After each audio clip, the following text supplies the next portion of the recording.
Okay, I'm going to call to order the Olympic Region Clean Air Agency meeting for April 14th. Welcome, everyone. Let's do a quick round of introductions for the record. I am Jim Cooper, Chair. Cynthia? Cynthia Pratt, I'm Vice Chair from Lacey. Joan? Joan Cathy, City of Tumwater. Jill? Jill Warney, Grace Harbor County Commissioner. Carolina? Carolina Mejia, Thurston County Commissioner. Randy? Randy Netherland, Mason County Commissioner. Frank? Frank Wolf, Pacific County Commissioner. Okay, I think I got the board members. Did I miss a board member? Okay, Fran, can you introduce staff and council? Fran McNair, Executive Director. Let's see. Mike? Mike Throgmorton, council. Odell? Hadley, Olympic Air Monitoring Specialist. Jeff? Jeff Myers, legal counsel. Dan? Dan Nelson, PIO. Lynn? Lynn Harding, Administrative Services Manager. Debbie? Debbie, Office Manager. Mark? ORCAA engineer. I don't know where Robert We're missing, is Robert there? Robert Moody? Not that I see. One staff person. is. We have a public caller. We have a public caller too, but that's not Robert. I don't know. Okay. We're missing our compliance manager. Hopefully we'll see, we'll get him. Okay. I think that's it for us. Okay, thanks, everyone. Are we all okay with the agenda?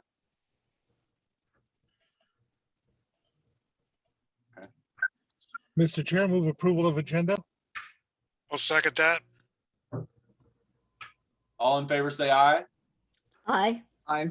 Aye. Opposed? Motion carries. Thank you. So that takes us to reports. So Cynthia will give a finance report, but I just want to put one thing in front of the board and make sure people saw the letter from the Department of Ecology that we received around the Washington Environmental Justice Task Force's 2020 report, and then opportunities to work in government-to-government relationships with the tribes. I'd like to request a staff briefing on the relationship to this report and this recommendation for ORCAA, and kind of start talking about what a work plan might look like to increase our relationship with the tribes across our region. When I read this, I immediately thought, we should be having a tribal air quality summit at least once, if not annually, to make sure that we have those partners at the table, at least in an informal way, even if not in a formal way. So I just want to throw that out as a suggestion. Feel free to push back, or but it seemed like a pretty important conversation to me.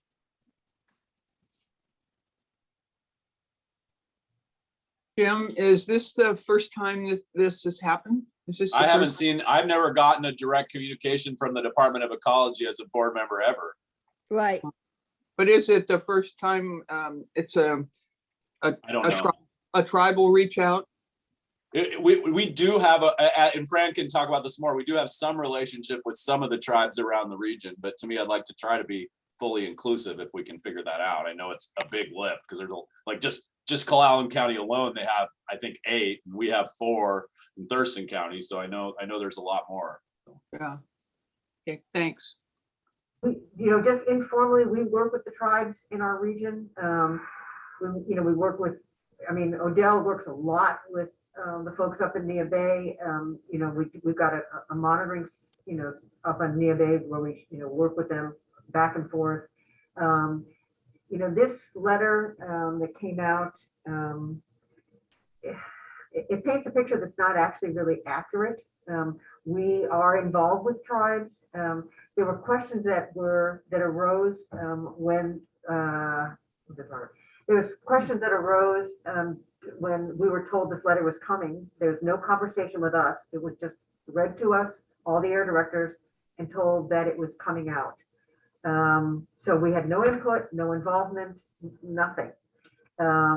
But we are, very concerned about environmental justice. We do that, and you see that come out on our, for instance, on our wood smoke reduction program. We've got monies available for folks that can't afford the change out, and we have money to go for folks that can pay a portion of it.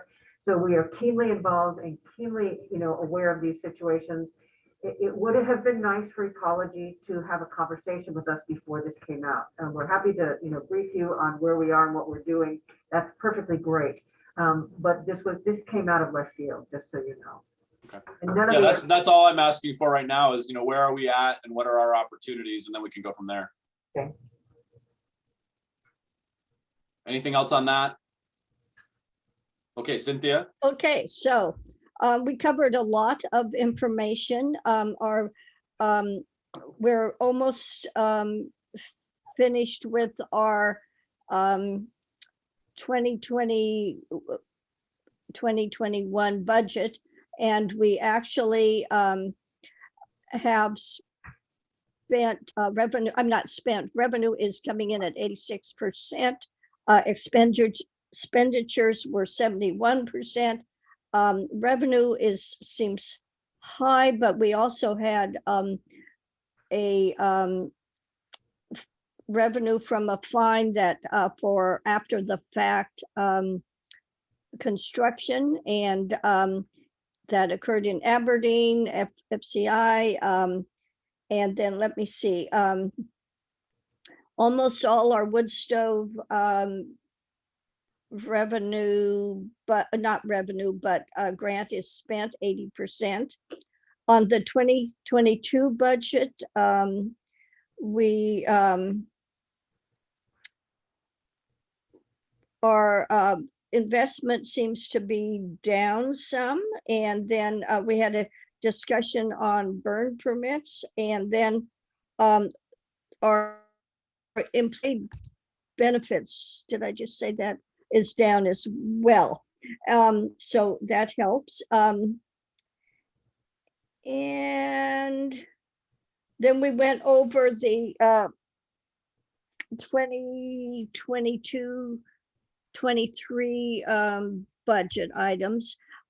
We talked about assessments, and one of the thare Jim requested is that counties weigh in about their assessments. How are they doing as far as revenue coming in, if they're having, particularly the counties, having concerns about their ORCAA assessment. Does that cover what you wanted to hear? Yeah, just the projected increase is 1.4%. We skipped it this year, and I just want to make sure we have a conversation before we just drop it back in, because we're still in the middle of the pandemic. So Randy weighed in on Mason County that it would be fine, but if people could let Cynthia know where they're at, especially the counties, so we can make an informed decision, that would be wonderful. Is there anyone want to talk about that?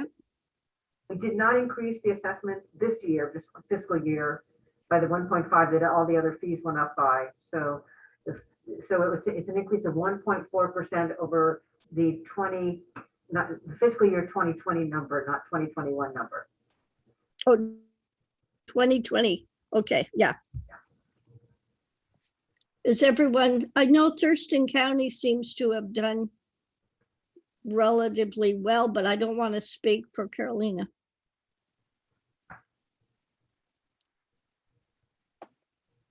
Hi, yes, so I'm still kind of wrapping my head around everything. So Cynthia, you are allowed to speak for me in this instance, just as I learn. Well, I got the impression that Thurston County's okay. And I know our cities are okay, or at least in Thurston County. But I don't know about the other counties, the smaller counties particularly.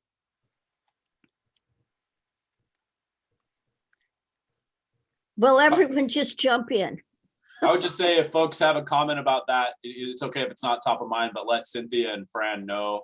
The finance committee meeting, I think we're meeting every month now until the budget, right? Yes. Yeah. So, Okay, yeah.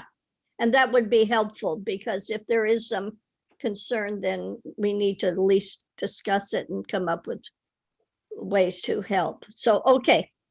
And basically, we're doing okay. We have, we talked about our building funds and what is our projects that are on what we need to look at for the next 5 years. And I don't know, did I leave out anything? My notes are just so weird. I am not a secretary. I talk well, but I think you covered it. okay. I think that's it. Any questions for Cynthia? Okay, We're on target with our finance. definitely. And looking like another year without a significant reserve expenditure, which is Yes, the best measure of all to me anyway.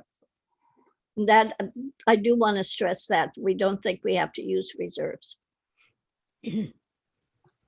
Okay, so that takes us to public comment. I see one public caller. Is there someone there that has comments for the ORCAA board? Yes, my name is Jana Wiley. I live out in Southeast County off the Rich Road area. And I'm calling, basically, the call is being initiated because of something that is happening with me personally, but I wanted to address everything from the micro kind of to the macro because it seems appropriate. So basically, I received a letter from Thurston County that said they were going to do land clearing directly across, kitty corner across the street from me. It was a little over 2 acres of second growth forest. And what's presenting right now are huge, like way over 2-story piles of slash that are being prepared for burning. And this is in a neighborhood where we're labeled rural residential 1 in 5, but most people are living on less than an acre, quarter acres, 1/8 acres, mobile homes here and there, 2-acre plots, etc. I personally am on 3.4. But it's not so much 1 in 5 anymore because everyone has their land subdivided and it's growing quickly. So this is going to be occurring during a time when we just had 2 very unhealthy summers of wildfire smoke that inundated the entire county and everywhere, the whole region. And this is also during a pandemic, which has not eased up. We're getting more UK variants. And just for background, I've been a nurse for 37 years, and I have been following the science in COVID and what's trending with DOH. And I'm real concerned that this is going on. And there are 3 known COVID households, myself being one. I nearly died in March of 2020. The people down the street who are elderly, both of them got so sick they almost were hospitalized. And then the people just less than a block away who have long-term pulmonary conditions. One thought she had COVID, but she had no resources and they wouldn't test her back in March. Her husband has had a stroke and a heart attack. And I would say most people who live around here are elderly and at high risk.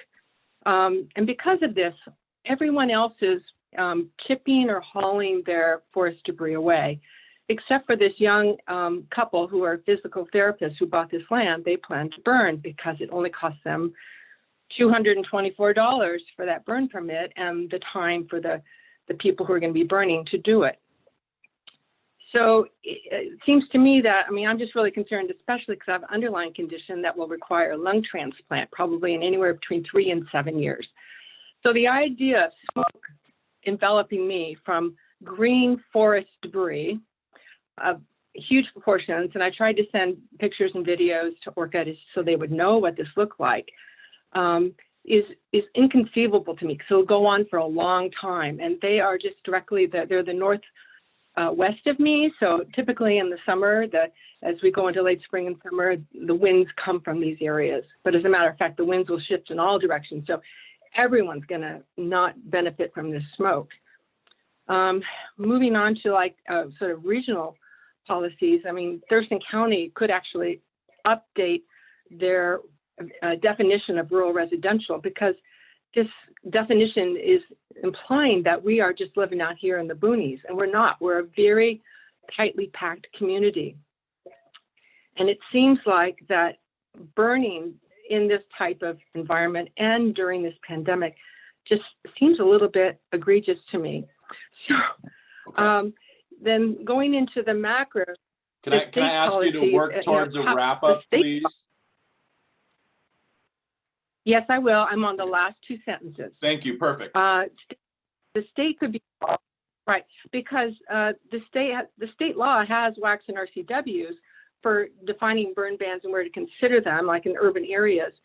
And Washington State has defined wood smoke as very harmful to human health and carcinogenic. The PM 2.5s check in, they don't check out. And believe me, my lungs are fibrosing, and it's been really hard to physically breathe with last summer's smoke and having had COVID on top of it. So I'm not looking forward personally to wood smoke, and neither is anyone in this neighborhood. Everyone's like praying they'll change their mind, but I haven't seen any indication of that. Okay. Thank you for commenting. Are there any questions or responses from board members? Cynthia? I just would like to know what, I know it's the Thurston County. Does she know what urban growth area it's in?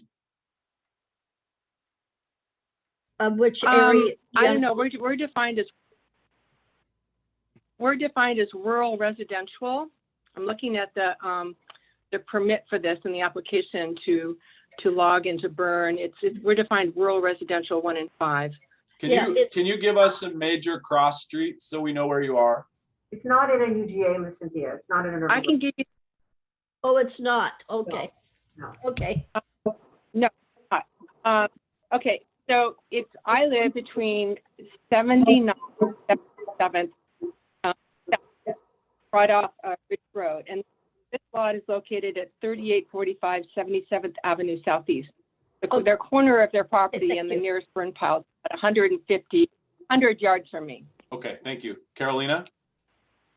Yes, Ms. Wiley. So I believe this, she had contacted our office in regards to this, and I believe Fran reached out and spoke with Ms. Wiley and invited her to come and give public comment today. So thank you for that, Ms. Wiley, and thank you for your comments and your input. And maybe Robert and Fran, can you dig in a little bit just and let the board know what we need to know around this conversation? Robert, do you want to update on the status of the situation? Because we do have a status on this situation. Sure. Robert? So it is in an area where land clearing burning is allowed.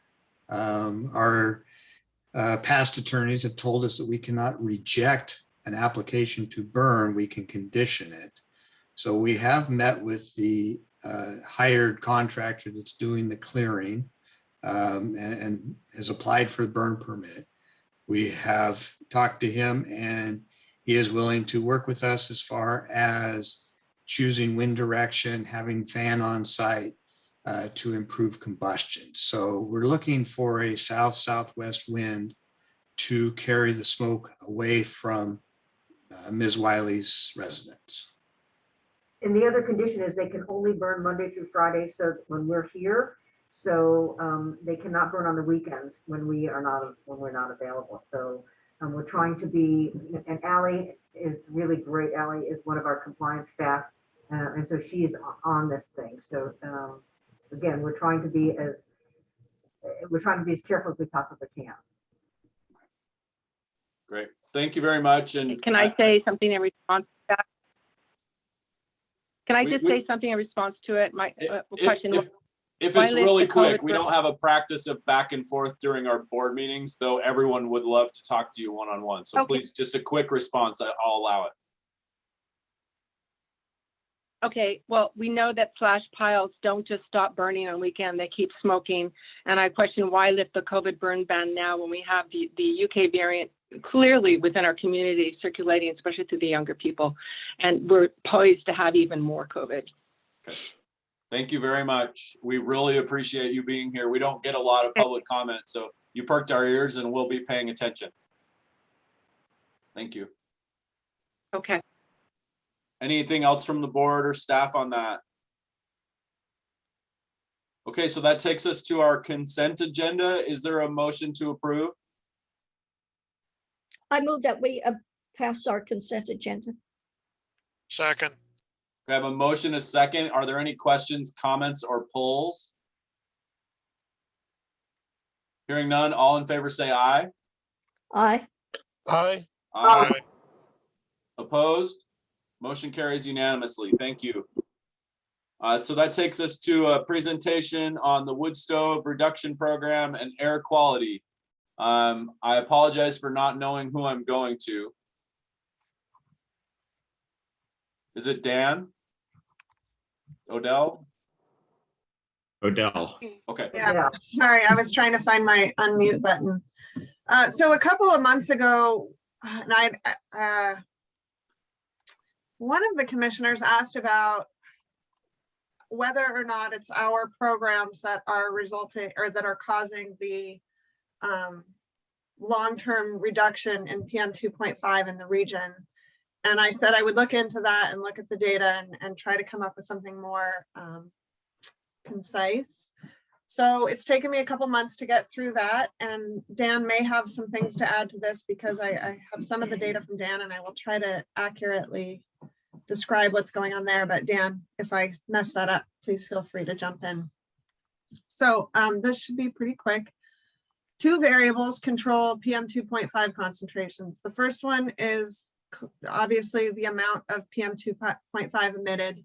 And in our region, that's generally from wood smoke. That makes up the bulk of the PM 2.5 that we observe.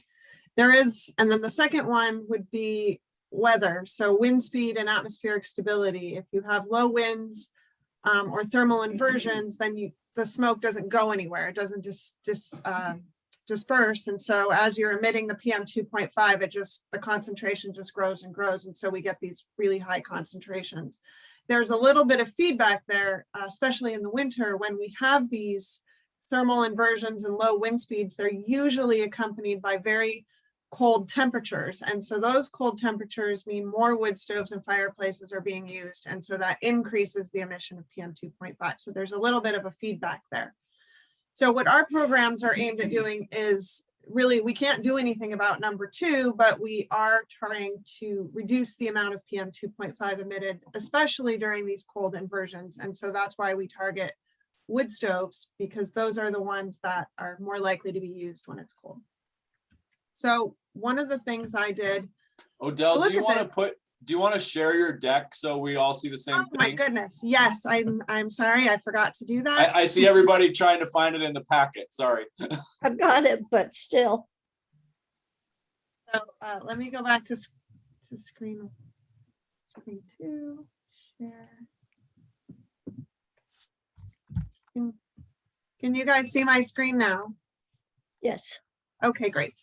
So that's the introductory slide I just gave, which is the slide that has a summary of what I just said. So what most of our wood stove reduction programs has really been targeted in Thurston County, and that's where I focused this, but I've used the Port Angeles data, which is in blue, to compare Thurston County with an area where we haven't until very recently had a wood stove reduction program.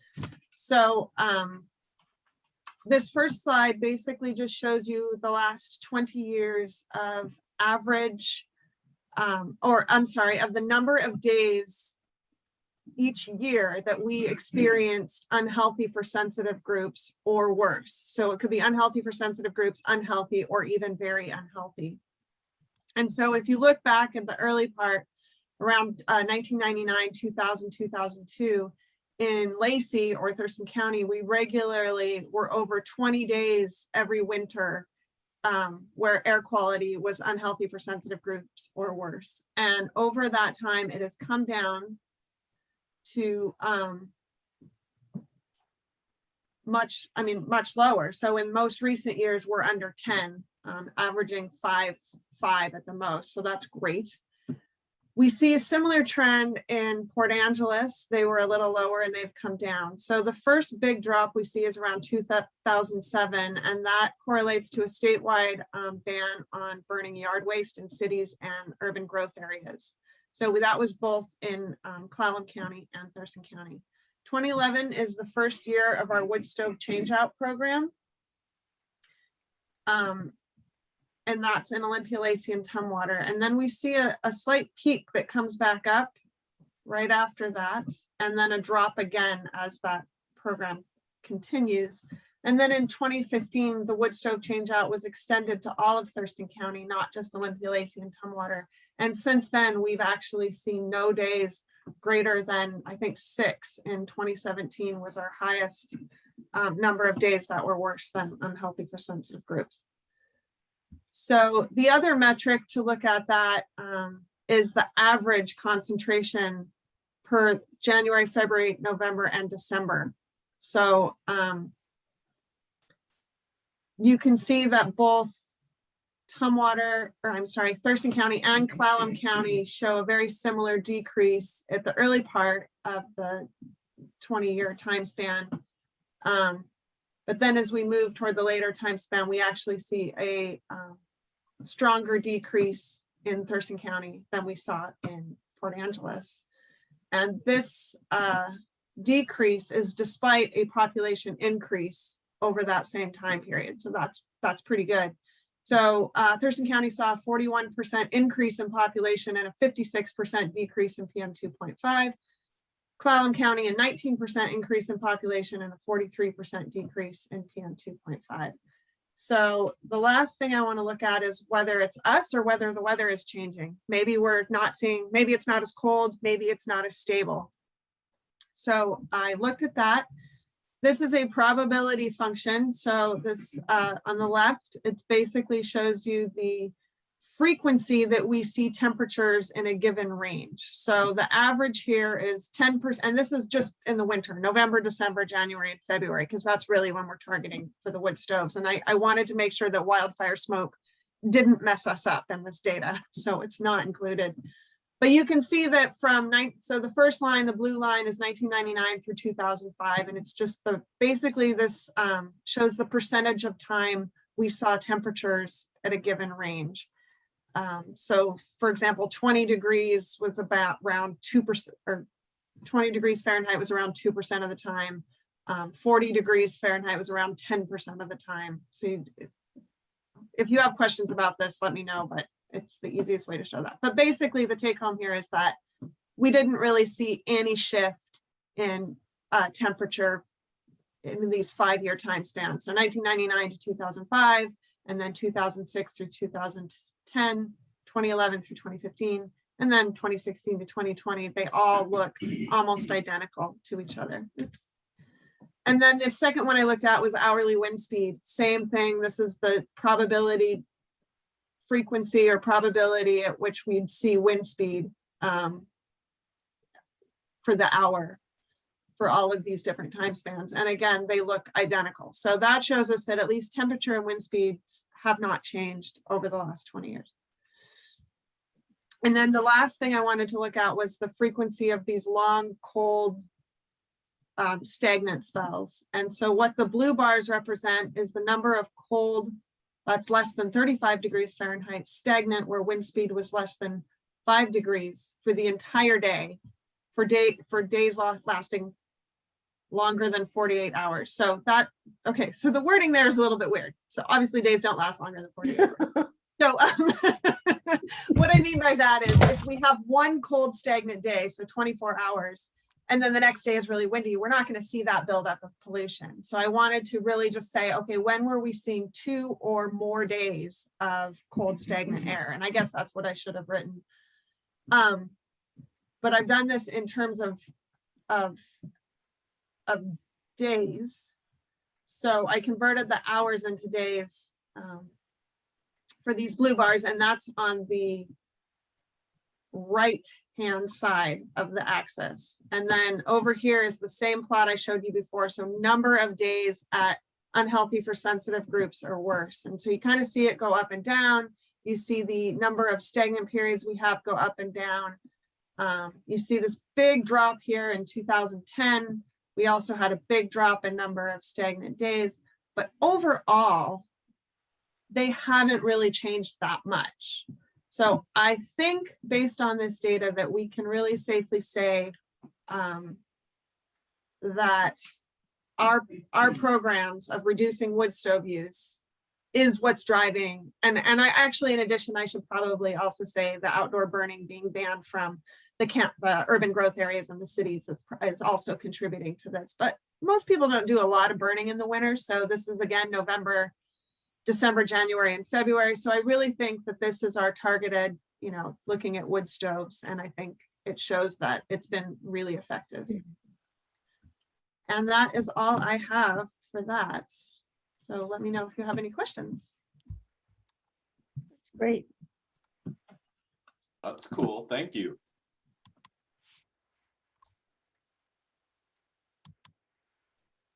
Any questions for Odell? I just want to say this is really good information because a lot of those questions come up occasionally when I'm giving out my reports and stuff. Where in that timeline did the UGA and city ban start? Hold on, let me pull that back. That was in 2007. Correct, Okay. 2007, yeah. Okay. and we did see drops in both Clallam County and Thurston County around that time as well. Okay. But again, I think if I looked at the data for maybe September, October, or April and May, we might see more of those impacts at those times of years. I think we see a lot more burning around that time than we do in the dead of winter. But I mean, there's still, I don't know, Robert, back me up here if that's. I would support that opinion. Cool. Well, so we're doing something. We should ask for more money. Yeah, from who? Cool. Can we have more money, Jim? Well, the legislature's raking it in right now. So, Dan, any additional comments? I would note, I think the slide said all of Thurston County was included in the wood stove change out 2015. That's actually, at that point, we moved from just Lacey, Olympia, Tumwater to all of the Thurston County cities and UGAs. And then this past year is when we went all of Thurston County essentially. So 2019 was the first year we did pretty much all the county, not just the cities and UGAs, but 2015 was when we expanded beyond the Tri-Cities to all of the cities and UGAs. So the other factor is, yeah, I mean, we're moving a lot of wood appliances out. We're the only agency, or the first agency that did not allow wood to wood conversion. So we didn't allow removal of uncertified wood stove and installation of new certified wood stoves. We were incentivizing taking wood completely out of it, including pellet stoves in Thurston County. So we were paying premiums for gas or electric appliances. So I think that made a huge difference, and that probably saw the numbers drop more in our jurisdiction than in other air agencies' jurisdiction, because most air agencies were going wood to wood or wood to pellet for many years. I think Puget Sound finally prohibited wood to wood in at least Pierce County, but they still allow it in some other parts. And that was because Pierce County was in non-attainment. And so they address that. So just a note on the funding, in the legislature this year, the Senate the governor asked for 4 million. Historically, over the last number of years, we've had 2 million that's been split amongst the air agencies and ecology. So the House, the Senate has indicated their support of a 4 million.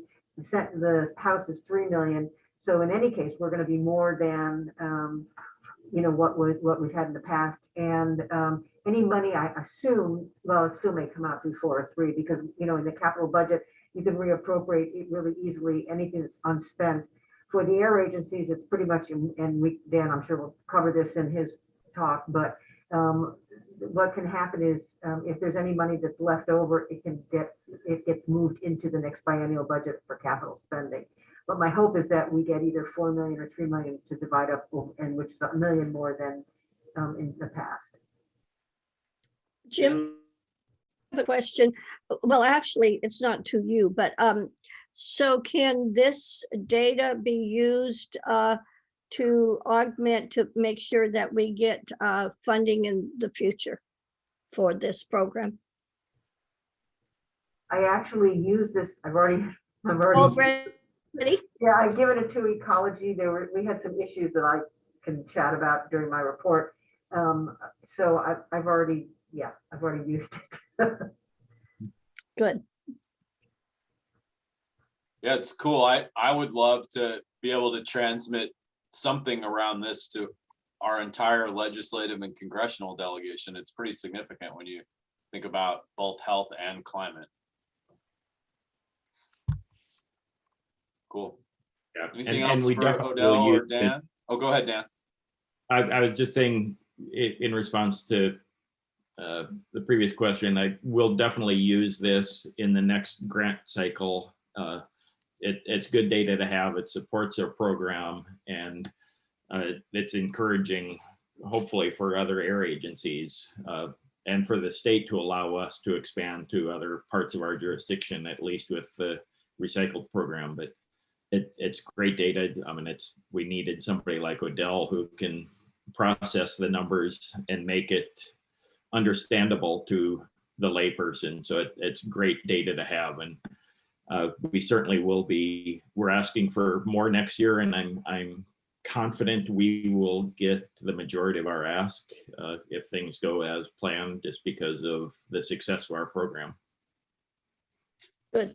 Dan, is there any statewide conversations around getting out of the gas conversions?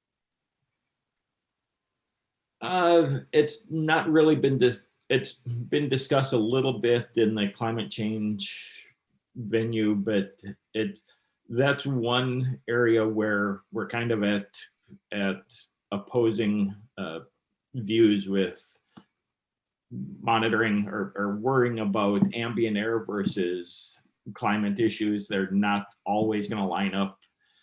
If we're talking about ambient air, gas is a great option. If we're talking about climate change, it's not so great. So that the discussions are there, but there's nothing that's preventing us or suggesting a resistance to gas conversions at this point in terms of ambient air protection. Okay. Yeah, and that makes sense to me. I think policy-wise, there's a movement towards reducing installation of fossil fuel appliances that will begin to impact this conversation, probably not in the short term, but in a more medium or long term. So I just wanted to make sure we're thinking about that as it comes at us. And that's why one reason why we and other air agencies now are starting to follow suit are really providing a premium incentive to go to heat pumps, ductless or ducted. They're super efficient. They're zero emission. Ductless heat pumps are great replacements for wood stoves because it's a zone type heating, just like a wood stove. You put the multi-split, you put the heating head wherever you want it, and it heats that zone. So that's something we incentivize over gas. And so I think we've seen more ductless heat pump conversions than most of our other colleagues throughout the state. Nice. Cool. Okay. Feel like we should move on to our compliance report. Robert. Good morning, ladies and gentlemen. You'll find the compliance reports under tab B5. You'll see that activities have definitely picked up now that we're drying out a little bit. And as you go through that, I have a little short story to share with you. Unlike many of our enforcement actions we have, this one relates directly actually to the full ORCAA board. It began last month on March 9th.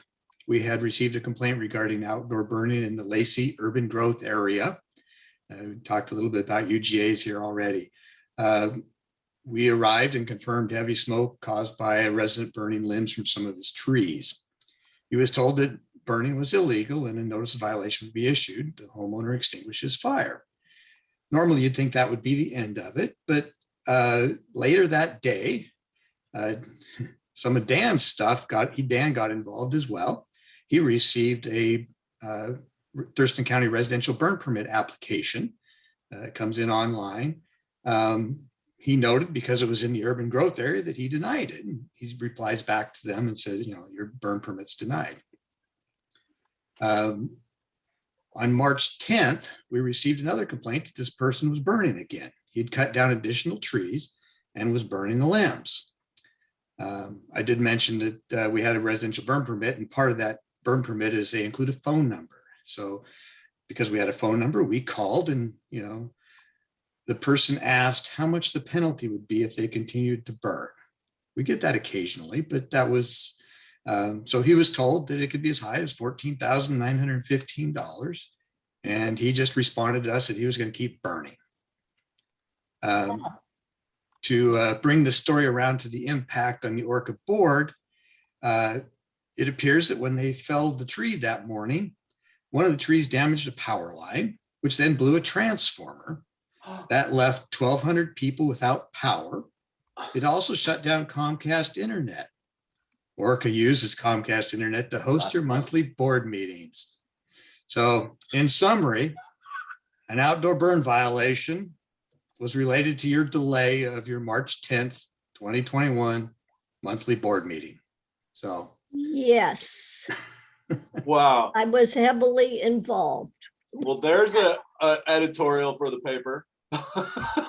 Yeah. Wow. So sometimes little things have big meanings, and it was just an interesting situation we had. So as you've had a moment to look through the reports there, I don't know if you have any questions for me. I have a quick question, Robert. Do we know Yes. what the total bill was for this fine citizen eventually at the end of the whole track? We do not know yet. By state, well, for ORCAA's part, we must wait 30 days before we actually assess a penalty. So that's actually coming up now. And so we'll be going through that process to figure that out. And my understanding is Puget Sound Energy also has some interest in this case. So no, we don't know the final tab for this event. Robert, that might be something we want to chat about. I would be happy to, Jeff. Yeah, every member of ORCAA was an impacted party. So Yeah, we can attest to it. I would note just tangentially, one of the initial complaints came in from one of our wood stove vendors as well, and they knew to contact me directly. So they had my email address, and so I sent them to our compliance folks and our online complaint. So multiple tiers of ORCAA connectedness here, where our influence in the community is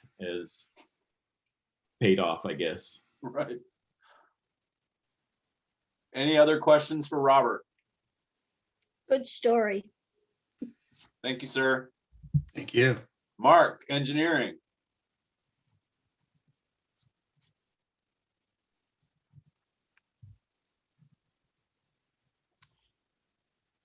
Fran, you're muted, so we can't hear Mark if he's talking. And maybe if Fran can move to her left and Mark could come up a little bit, that would be awesome, just so we can not see him as a ghostly shadow. There we go.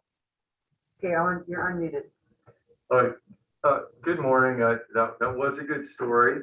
And to tie it maybe even a little bit further, we can, in our jurisdiction, you can burn wood in enormous amounts. And it's being done at most of our mills, Sierra Pacific, Weyerhaeuser Raymond, just to name a few, McKinley out in Port Angeles. And when they burn it there, they're controlling it with what's called an electrostatic precipitator, which takes out upwards of 99% of the particulate. So it can be burned. It can be burned responsibly to generate electricity and to produce steam. So from the work that I do for ORCAA with the industrial permits, we see a lot of that. And in the industrial commercial air permits tab, you'll see a lot of cases associated with construction permits at lumber mills and other facilities that do burn biomass. And it seems to be a pretty hot item right now, meaning that we have quite a few applications in the lumber industry right now. So for this month, we have a handful that have gone out the door as final. I see that there's quite a few more that are just waiting on their fee to be paid before they go out the door. And so I'll just leave it to say that there is quite a bit of workload during this month in the way of industrial permits. And if you see any of these that are in your jurisdiction that you'd like more information on, I'd be happy to give you that information, so we could do that after the board meeting or right now if you have questions. I'll leave it at that.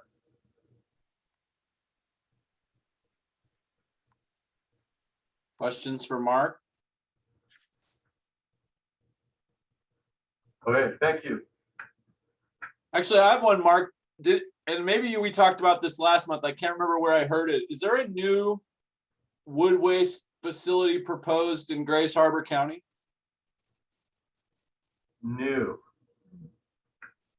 Not that's ringing a bell.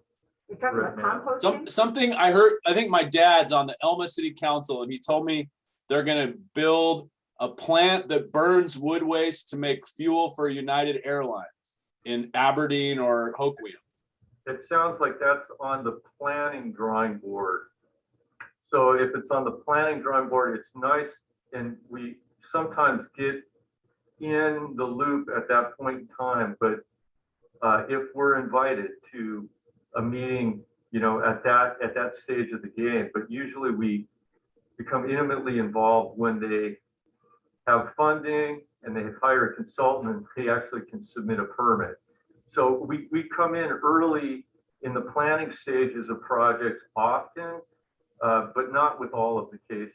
So that doesn't ring a bell to me right now, Jim. And in Grace Harbor, the Port of Grace Harbor is really good at giving us a heads up early on, but they're about the only entity that does that. Okay. Yeah, it sounded like a huge project that had quite a bit of jobs associated. I don't know, Jill, I don't know if you know anything about it, if you have anything to add, but. I haven't heard that, but I didn't know that Jim was your dad. So cool. Mike, yeah. Or Mike, yeah, cool. Right on. And the project is where? Aberdeen or Hoquiam, I think he said, but I'm not 100% on that. If you could send us some information or links. I'll find out. Yeah. Yeah. And I know that staff weekly look at the SEPA roll to see what's gone through SEPA to try to catch those kinds of things too. But yeah, if you have any information, that would be terrific. Okay, cool. Thank you. Anything else for Mark? Okay, let's go to Odell, air quality.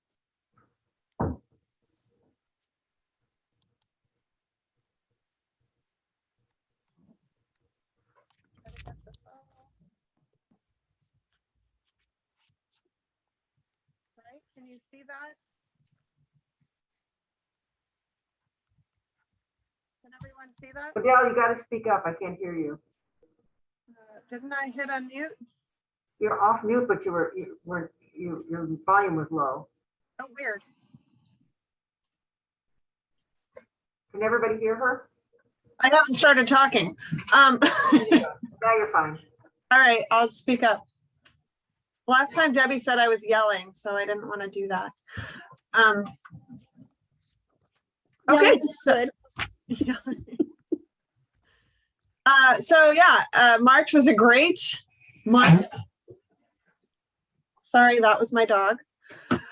March was a great month for air quality in our region. We have 100% data complete at all of our sites, which almost never happens. So I gave us a gold star. And at all of those sites, we have 31 good days of air quality. So that's great.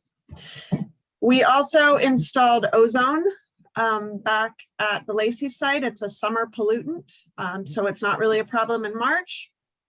But we are all ready for summer, and this year is going to be a little bit different. I was told that the Department of Ecology would not be operating their official ozone monitor in Yelm, which they usually do every year, but there's going to be construction happening in Yelm. So they are just suspending that site for 1 and possibly 2 years.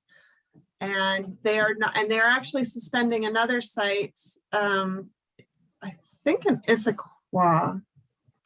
I'm not sure, but they are short on operators. So it's not a budget thing, but they don't have the manpower because there's a hiring freeze right now. So that's part of the reason they are choosing not to move it. Or I offered up our Thurston County site and they said we don't really have the operators to run it. So we will be the ozone monitor for Thurston County this summer. And so I guess it's a little bit more important than usual to have that capability. So in other monitoring news, just, you know, routine stuff. I've been continuing to get up to Chesapeake. I can't go at the last minute. It has to be prearranged with the tribe still, but that's become pretty streamlined and I can get up there within 3 to 4 days notice, which has been nice. And one exciting bit of news is that we have been asked to collaborate on a proposal to the National Science Foundation to install additional monitoring equipment up at Chesapeake. And this would be one of 12 sites that they want to install around the country. So this is with Georgia Tech is the lead on this, but they are working with professors at University of Washington, at UCLA, UC Riverside. So each university, each site, each of the 12 sites will have a university that mentors and manages that site. So we are working with Joel Thornton, who is an atmospheric professor at the University of Washington. So he'll have grad students and postdocs, if it gets funded, that we might be getting a little bit higher profile at Chesapeake. And so I'm hopeful that that will really work out in our favor. So I already mentioned the ozone monitor at Mountain View, and we've gone up to Port Angeles. So one of the things that we've been having difficulties with at some of our more remote sites, and by remote, I mean far away from Olympia, so Port Angeles, Port Townsend, Aberdeen, is that communication with these sites can become spotty and go down. And when that happens, it requires one of us to drive out to the site to literally turn on and off a switch, which is a really long drive to press a button. So we now have installed these devices that are great. They're called IP switches, and basically they detect when there's internet activity or when there's not internet activity. And if it detects no internet activity for 30 minutes, it automatically restarts everything. So that resets the communication and saves us a trip out there, which is going to be a huge time saver for us. And it's just awesome. We're pretty excited about this. And then lastly, the Community Toxics Project, the toxics paper that I had been working on, was accepted for publication and has been published in Atmospheric Environment. And I have attached a link to that paper. It should be good for, I think, another 40 days for anyone to access it. They kind of give it out as for the author to promote the paper so that you can get it for free without having a subscription to the journal. If you can't, or it doesn't work for you and you do want a copy of it, let me know and I will send you a PDF of that paper. And that is all I have.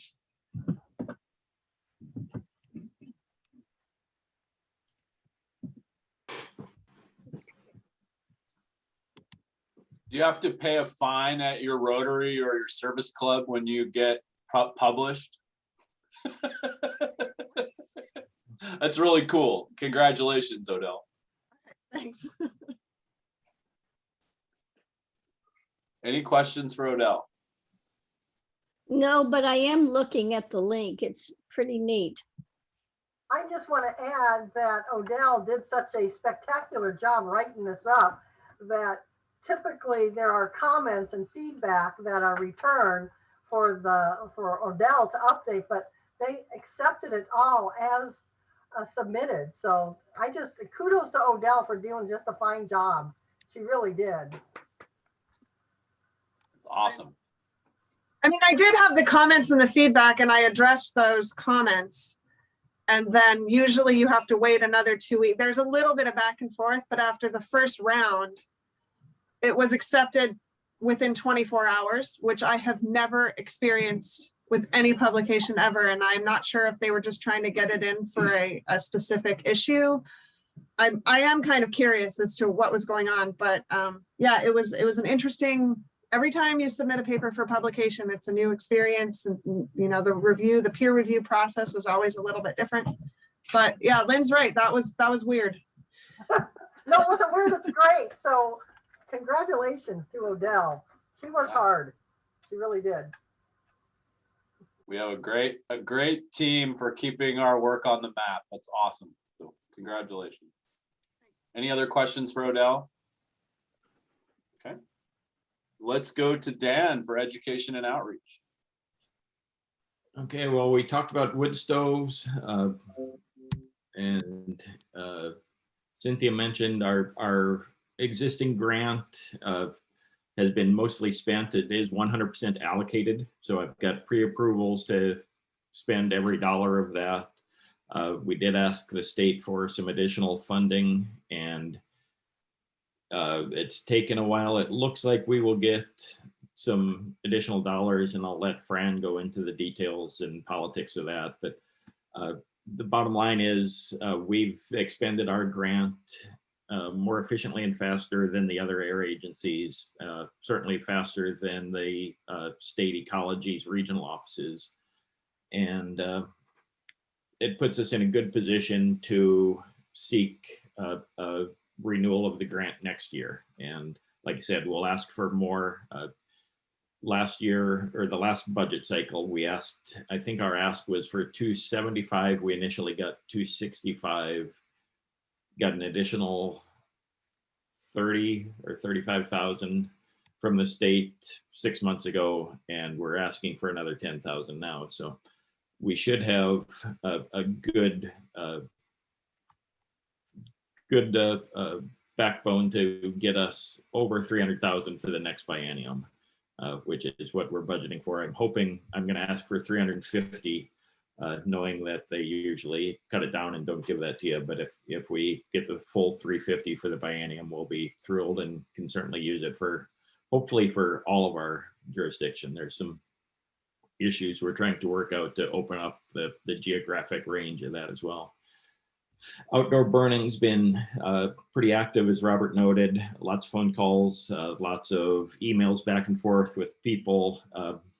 On the permit side, since I handle that for Thurston County, we've talked to Grays Harbor County Fire District about maybe expanding a test permit program for residential outdoor burning in their jurisdiction. So we'll be following up with the board on that. We've got another meeting with them early next month. So we'll get back to the board once we see if there's desire to expand that residential outdoor burning permit program from the online to some of the other fire districts in the jurisdiction. And then we've done some mailings and outreach to communities as well as to contractor associations on asbestos and demolition. So we're continuing to try to make sure people are aware of our requirements for asbestos notification program when they're doing remodels and whatnot. So that's where I've been the past month. Questions for Dan? All right, well, keep improving our air quality. That's awesome. Okay, so that'll take us to finance. Lynn. Good morning, all. So ORCAA is going through a state audit right now with SAO. And they were hoping to have it wrapped up last Friday. However, they haven't. So hopefully next week that will happen. In your packet of information, there was a entrance letter and a weekly attachment, status meeting that was provided to y'all. And basically the letter just stated that the auditors have met with myself and Fran. They covered the purpose of the conference, what the audit, what to expect during the course of the audit, what they were going to include as the audit scope, and any additional other levels of reporting, and how and if there were any audit findings, what is the process that we can undertake. Some of the areas that they are auditing, some of them have already been completed. They are evaluating a number of areas: compliance with our state grants, specifically with the wood smoke reduction program, reviewing our accounts payable, our general disbursements, our procurement policies, and some of our purchases, self-insurance for the unemployment insurance, and open public meetings documentation of minutes. Some of these they audit every time they audit our agency. But for now, as of Friday, April 9th, the update with our auditor in charge is that she is happy to report there's nothing substantial that needs to be reported, nothing that she's come across at this point in time. So far, so good. Everything appears to be in order. The one thing I will add, though, that she did in reviewing the financial notes for ORCAA, I did not include a disclosure on funding under the COVID for the CARES Act. Because we didn't receive any funding, I didn't disclose that. However, SAO has stated that whether you receive money or not, that needs to be included in your financial statements. So that's one of the notes that I had to update, stating that ORCAA did not receive any money. So so that'll be a comment. How's that? And then let's see.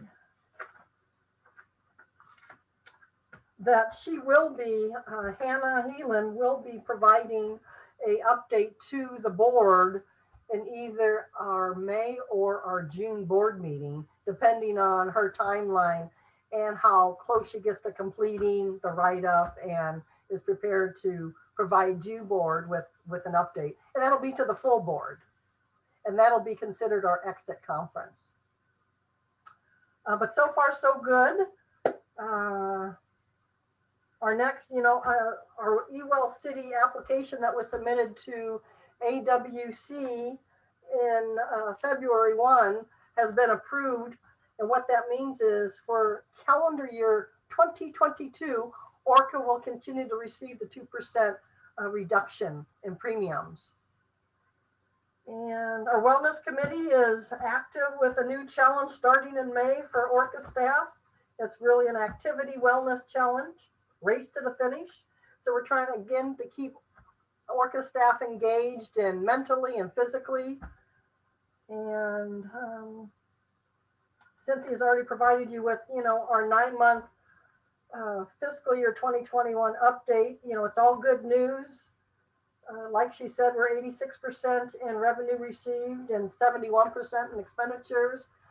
So all good news to report. If there's any questions, I'm happy to provide the answers. Questions for Lynn? Okay, thank you, Lynn. Lynn, this is Jeff. I got one item, and this has to do with the audit and the audit report. There is a guy going around who makes requests to government agencies who are subject to the Public Records Act. His name is Eric Hood. Mr. Hood makes requests for all you got from the auditor and any response to the audit. I would like you to segregate everything you get from the auditor, everything you have sent to the auditor, and anything to do with this audit into a separate folder. So when we get that records request from Mr. Hood, because he monitors when these reports come out from the state auditor, that we're prepared to give him absolutely everything, because that's what he wants. So just to be aware of that. Mr. Hood is a frequent flyer, and he will ask you for stuff, and then he will sue you a year later and then try to extort money from you.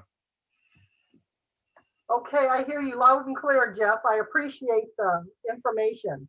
Yep. Yes, thank you. Sounds like a few other people I know, or at least one.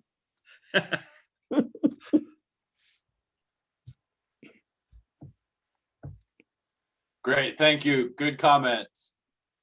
I think that takes us now to our executive director's report. Fran? Thank you. So let me follow up a little bit on the wood smoke program. It's been an interesting week or two working with ecology. So Dave Grant, who runs the wood smoke program, and he's been incredible. I actually met Dave when he worked for DNR, and he's a fire guy. He came over and he's just really tried to invigorate the program and get it, give it some new life, and he's done a great job. We always look, as Dan said, I mean, our program is going really well. And so Dave asked the air agencies, is everybody spending their full allocation? And Puget Sound Clean Air said, no, they weren't going to spend about 20,000 of it. So, and he talked to everybody. It was a kind of a verbal situation. And so we said, we really wouldn't take 20, we'd take 10. And, at that point, it looked like we were the only ones that were asking for more because everybody else verbally had said no. So we were waiting because we need to get this thing through so that we can expend the dollars before the end of the biennium and get reimbursed, et cetera. And it just wasn't moving. So I got involved, and ecology then said that they needed to actually do it in writing. So again, I indicated that we need to move adroitly on this thing. We need to get it done. So as of, I think it was yesterday or the day before, I don't remember, it was this week, the letter went out, and sure enough, the only other entity that wanted any money was, and initially they didn't, but now they're saying that they'll take the other half of the 10, the other half of the 20 was Spokane. So I'm hoping that based upon the fact that I made a point of saying we need to get this thing done, we need to get moving, we get 10 and Spokane gets 10. And we will fully expend that money. The other thing that came up, we had a meeting with the other air agencies earlier in the year about the idea that, oftentimes we see uncertified stoves on Craigslist, and that, we don't want that to happen. So we brought up the idea, wouldn't it be incredible to have a statewide program, just try it as a new thing, to buy up uncertified stoves and get them recycled, because again, they're major polluters. We don't want to see them on Craigslist, and people that maybe are thinking about getting rid of their wood stove, this would be a great opportunity. So I'm trying to push that one through. It's on our air director's agenda for May.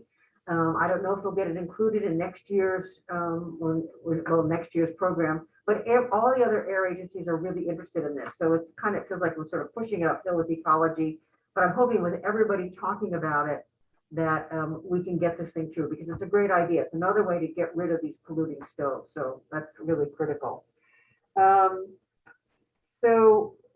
The other piece of it is, and I think I mentioned it earlier with the letter that came from ecology, we do try to serve the underserved communities. On our wood stove program, we obviously are not serving the tribes because they have their own allocation.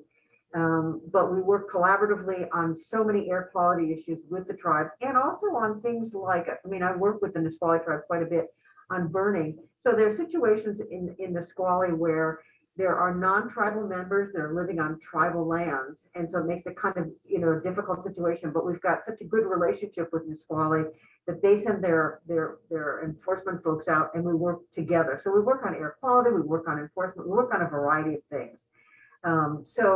We obviously, as you mentioned, Jim, we have a lot of tribes in our jurisdiction, but we've got a long history of working with them, and I like your idea of you know, an air quality summit with the tribes. You know, we'll see what we can do to pull together. And the project that Odell was talking about would also involve the tribe up in Neah Bay too. So again, we're very inclusive and we work collaboratively.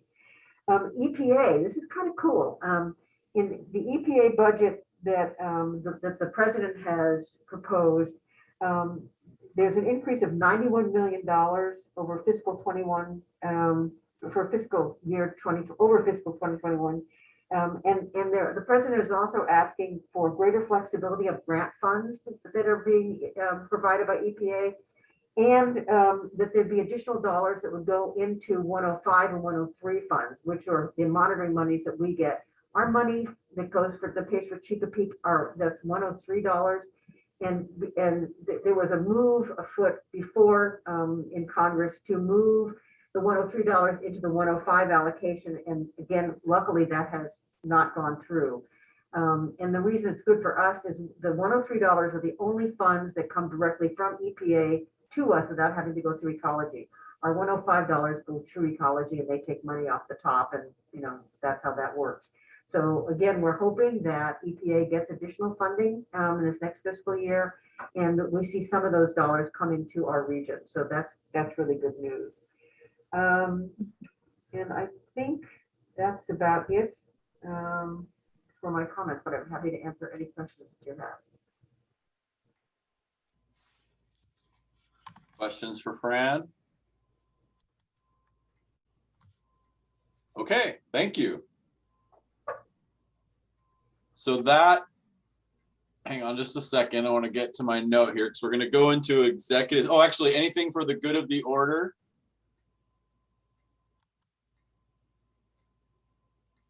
Okay, so we're going to go into executive session, and Nick's going to enable the waiting room so that if anyone comes into the Zoom, they'll be locked out of our executive session. And then the staff, except for Fran and council, will depart from the meeting. So we will recess into executive session as pursuant to RCW 42.30.110 for up to 15 minutes, and then adjourn directly from there. No decisions will be made. So with that, I'll recess the meeting and see you in a moment in an executive session on this same Zoom.